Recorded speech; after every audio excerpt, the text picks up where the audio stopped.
Hello everyone, and welcome back to another indie book review, where today I am reviewing The Return of the Dragon Lord by Melanie Ifield. This is book 4 of the Novemere Chronicles, the Dark Wizard Quartet, and yeah,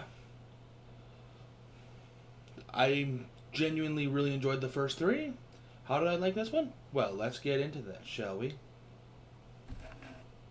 So, first of all, plot. Basically, they are off to, like, they're leaving the dragon's lair to go find Nilafar and, defeat the evil sorcerer Bone. Try and figure out a way to get rid of the skeletal morph, so on and so forth. It's a pretty standard plot, but it works really, really well as a final book plot. And frankly, it kept me guessing the whole way. Like, I didn't see the end coming, or at least a certain part of the end I didn't see coming. And I'll get to that in the last part for endings. We'll get to that. There were a lot of little twists and turns, and there were some points where I was not entirely okay with how it went down. Not as a this is bad for the book, more of a emotional reaction to certain characters not getting into it. But for the most part, it was a very, very effective plot. I'm going to give it a 5 out of 5. I genuinely enjoyed it. Characters. Daniel took a bit of a backslide in this one. For the most part, he was fairly useless. He was definitely useful at the beginning, and he was useful at a couple other points throughout the book, but for the most, especially in the enemy town, if when you read the book, you'll understand.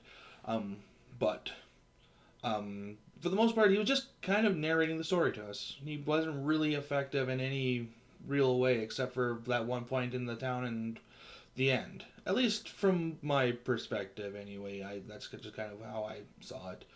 He was just kind of there, and that's fine. That's whatever. And frankly, all the other characters definitely work in making up for Daniel's shortcomings. Rashana is still just this amazing character, strong princess archetype. Lanagran is this awesome ranger. You got Nilafar. Nilafar's back, and I'm not gonna spoil how or why or anything like that, or what it happens, but yeah. And yeah, the characters are great. Daniel took a little bit of a backslide, but considering he was this amazing character in the third one, it was really not that big of a deal. So I'm gonna give characters a 4 out of 5. It was definitely very solid. It was definitely very good with his characters. Writing. This book is very, very well written.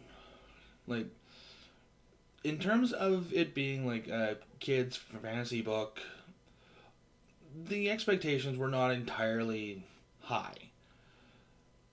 And the first 3 books, they are well written. They are very well written, and I believe I gave all of them a 5 out of 5 as well. This one is really no different, but I think this one actually does a little bit more. I found myself more entranced with the world that Daniel is in. And I think some of that does come down to the sake that, he's not wide-eyed going, what's this, and terrified of everything. He's actually acting and reacting to some of the stuff as well. He knows what's going on. He knows what's there. And I think that really came through with the writing as well. The descriptions were just that much better. Everything was just that much better.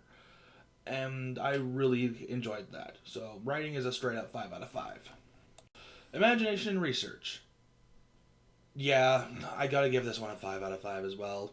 I can't spoil anything with it. You gotta read it. It's to get the gist of it, you gotta read it. 5 out of 5. And finally, the ending. If you do not want spoilers, come down to this time. Here. Okay, so the ending comes. They get back to the camp. Bahenia is about to attack, and the skeletal morphs are free from Bone's control, so they're just kind of doing what they do. They're about to attack Novamir, and Roshana's cousin Lena, who they rescued earlier in the book, comes forward with this staff, comes forward with the dragon staff, and basically just says, "Come on, bitch," and I am the Dragon Lord. Come get me. And then a whole bunch of dragons come down, fight ensues. They beat the skeletal morphs. They go to fight Bone. Bone kind of gets them on the ropes a little bit because, he's competent in what he's doing. He definitely has a good idea as to what's going on. But, they defeat him. And, it's all typical fantasy stuff. Anybody reading it knows that it's going to go down. They know the good guys survive, the bad guys die, maybe one or two go down. Not saying who goes down. Not going that far. You gotta read that one for yourself. Still not quite okay with that. But yes. Then they get back to the castle, and surprise, surprise, Roshana's long-lost uncle, who was with the dragons for 100 years, is Daniel's father. And, because time in Novamir works differently, the dragon stole his youth away, so on and so forth. Kind of convoluted, kind of complicated, so on and so forth, blah, blah, blah.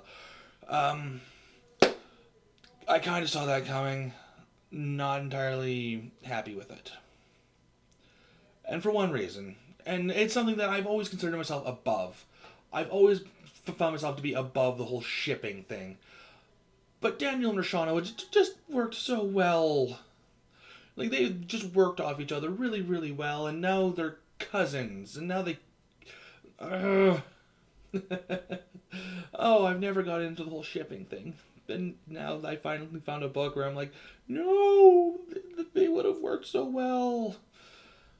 Other than that, the entire ending was good. It was really good. So yeah, with the ending being a little predictable and that one thing that I'm not particularly,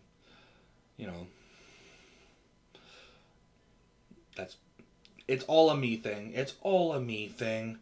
Other people will definitely enjoy it. It's just a me thing. I'm going to give the ending a 4 out of 5.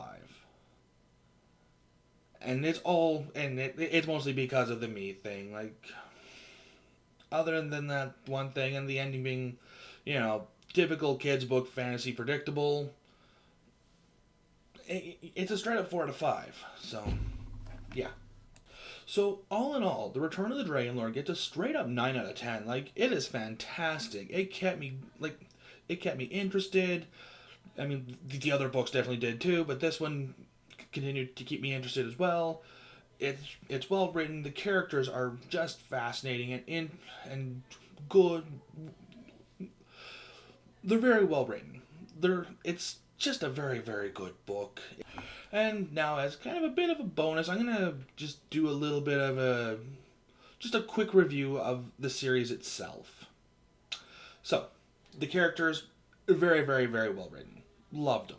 The plot in general, the overarching plot, loved it. Straight up, kept me interested the whole time. These are books that are meant for 12 to 15-year-olds, and I'm 30 and I loved them. Imagination and research, phenomenal, fantastic. Can't give it enough praise. The writing is amazing, and the ending of each books are definitely worth the journey itself. And the end of the series itself, it does justice to the rest of the books. I give this series as a whole a straight up 9.5 out of 10. There's a couple hiccups, and Daniel is kind of useless for the majority of it, but for the most part, a 9.5 out of 10 is it's fantastic. It's a fantastic series. If you have kids, get these books for them. If you are just interested in fantasy in general, get these books for them. I'm 30. Fantasy is not really my preferred genre, and I enjoyed them. I was all through these books, I'm reminded of the first time I read The Hobbit, or the first time I read The Lion, the Witch, and the Wardrobe, or The Magician's Nephew. Like, these are definitely very good books, and just get them. I definitely recommend them to the highest regard. And one final thing before I go. I am officially accepting book reviews. I am accepting books for me to review. I'm looking to do 50 books as like in total this year, and I want 40 of them to be books that I review. I've got a smaller list at this particular time, but I'm looking for more books. So if you want your book to be reviewed by me, let me know in the comments, and we'll go from there. All right. Have a great one, peeps.